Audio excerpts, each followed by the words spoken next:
Bom dia, irmãos, ou boa tarde, ou boa noite. Eu não sei que horas os irmãos vão assistir esse vídeo, mas eu espero que, independente do horário, esse vídeo seja abençoador para a vida de vocês de alguma forma, que Deus possa falar aos nossos corações.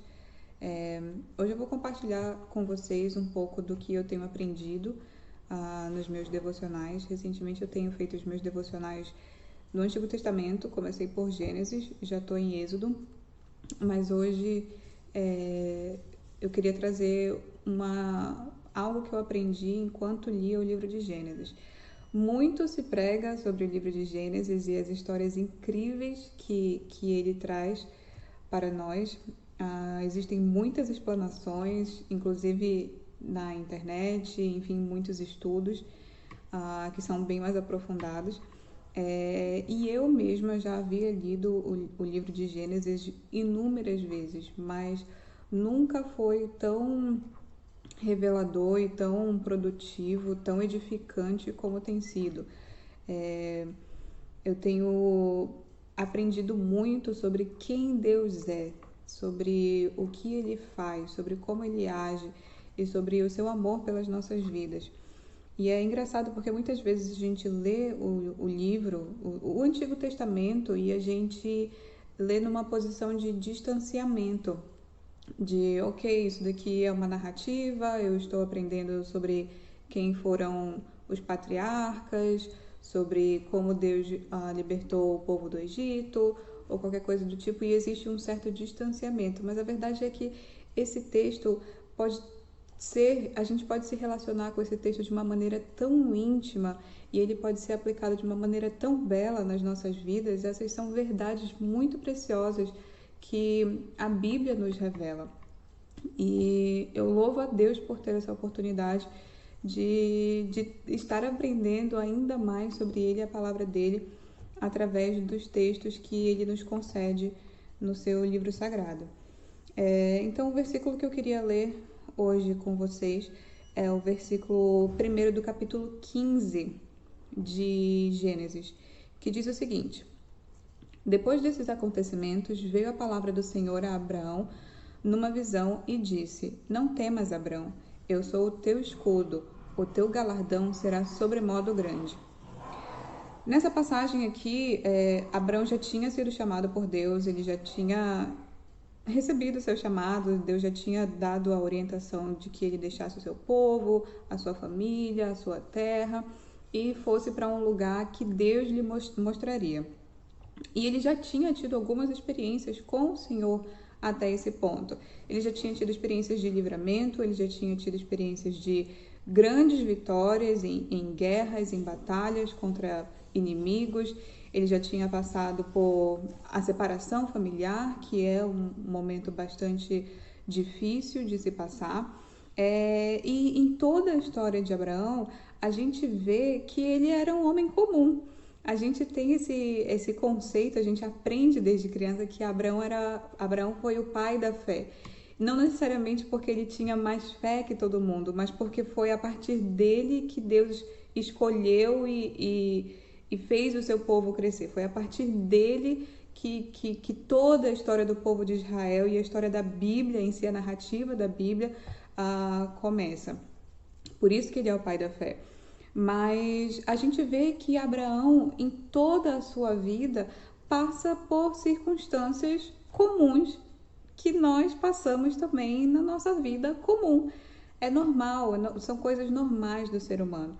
E mesmo que ele já tivesse sido chamado por Deus, mesmo que ele já tivesse recebido, nesse momento aqui, ele já tinha recebido a promessa de Deus 2 vezes de que ele seria pai de muitas nações, de que através dele, ou por meio dele, a partir dele, um povo seria instituído e que esse povo seria tão numeroso que não se poderia contar. Abraão já tinha recebido essa promessa. E ainda assim, mesmo tendo as experiências que ele teve com o Senhor, mesmo tendo sido chamado diretamente pelo Senhor, mesmo tendo recebido vitórias concedidas pelo Senhor, Abraão esmoreceu, Abraão precisou ser consolado, ele precisou ser animado, porque a circunstância em que ele se encontrava no momento fazia com que essa fosse a resposta dele, o desânimo, o desconsolo. E é engraçado como, em vista das nossas necessidades, Deus é quem se aproxima de nós. Deus é que toma a iniciativa de vir até nós e nos consolar. Ele conhece a nossa necessidade, Ele conhece o nosso coração, Ele conhece os nossos anseios. O versículo diz, ele começa com depois desses acontecimentos. Que acontecimentos? Abraão tinha acabado de vencer uma batalha.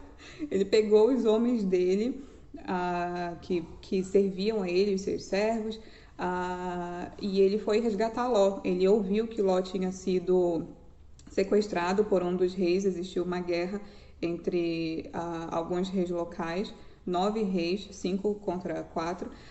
E dentro dessa guerra, o sobrinho dele, Ló, foi sequestrado, pegaram todas as coisas dele, enfim.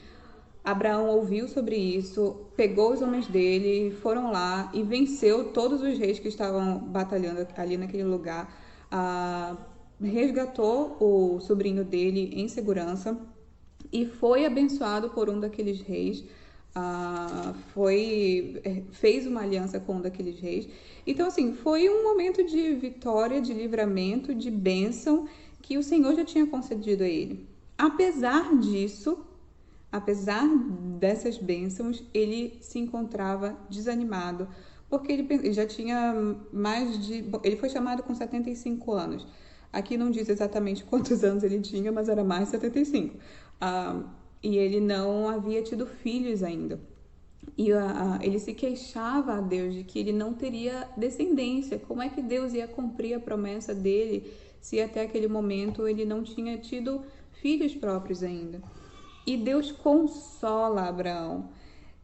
O versículo não diz que Abraão chegou ao Senhor e disse: Senhor, olha só, não tá difícil, viu? Não sei mais o que pensar. Posteriormente, Abraão relata, ele se queixa a Deus, mas o texto começa com: veio a palavra do Senhor a Abrão. Ou seja, Deus buscou Abrão, Deus foi até Abrão para consolá-lo, para animá-lo. E ele diz: não temas. Por que não temas? Porque eu vou te fazer grande? Porque você tem muito gado? Porque os seus homens são poderosos? Porque você venceu uma guerra? Porque você faz alianças com pessoas poderosas? Não, não é esse o motivo que Deus dá para Abraão não temer. Deus diz: não temas, eu sou o teu escudo.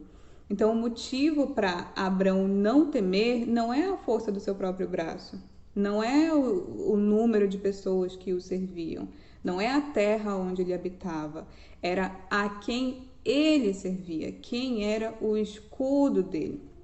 Então, em todas as escrituras, a gente vai ver que Deus se apresenta como sendo Deus.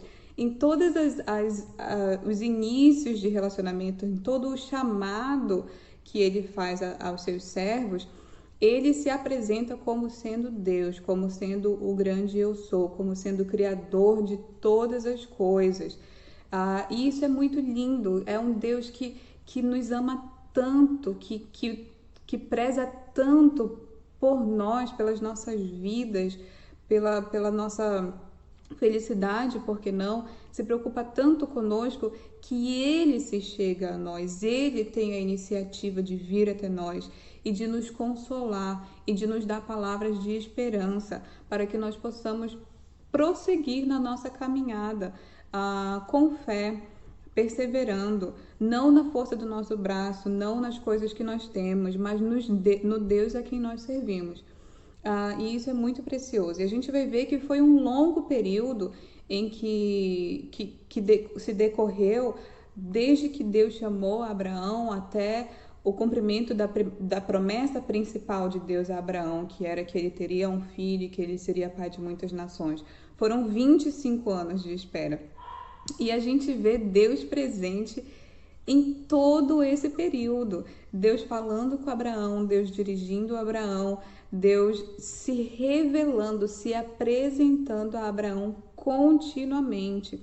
Então a história de Abraão não é uma história extraordinária de quem já tinha muita fé e de quem Deus sabia que seria capaz de realizar a sua obra, que realmente seria alguém exemplar. Não, a história de Abraão é a história de um homem comum que enfrentou dificuldades, que precisava receber a confirmação e o reforço de Deus, não de quem ele era ou de quem nós somos, mas de quem Deus é.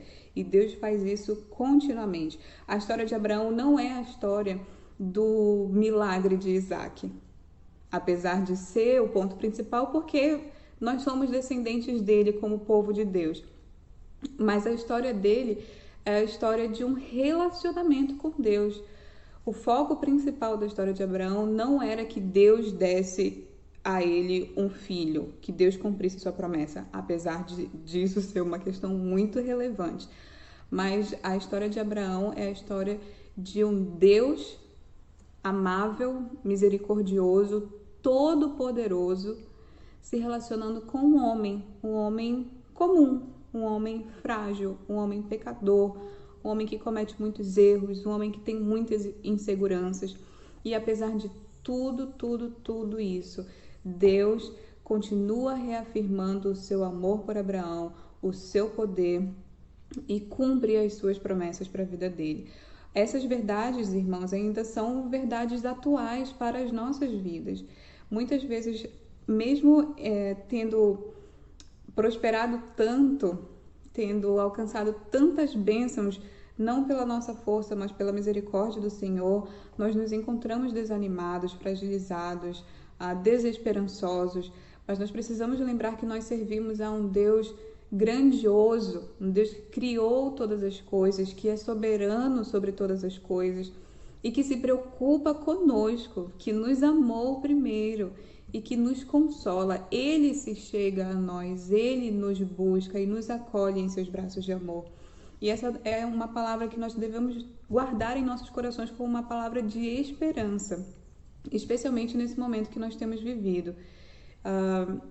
Então, é isso. Eu espero que os irmãos realmente sejam abençoados por essa palavra, que os irmãos sejam lembrados de quem é o Deus que nós servimos e como o relacionamento entre nós e Deus é muito mais importante para Deus do que qualquer outra promessa, qualquer vitória, qualquer bênção que Ele queira nos conceder. Ele, de fato, quer nos conceder muitas bênçãos, mas a nossa bênção maior e a bênção pela qual nós devemos prezar mais é o nosso relacionamento com Cristo.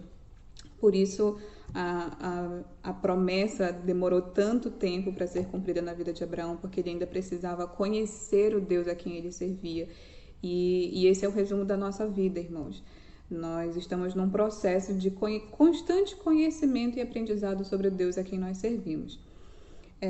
Então, essa era a palavra de hoje, meus irmãos. Eu espero realmente que o Senhor seja conosco, continue conosco, que Ele continue sendo esse Deus que Ele se apresenta na Bíblia como sendo um Deus de amor, um Deus consolador, um Deus que nos busca e nos resgata o tempo todo. Fiquem com Deus, um grande abraço e até a próxima.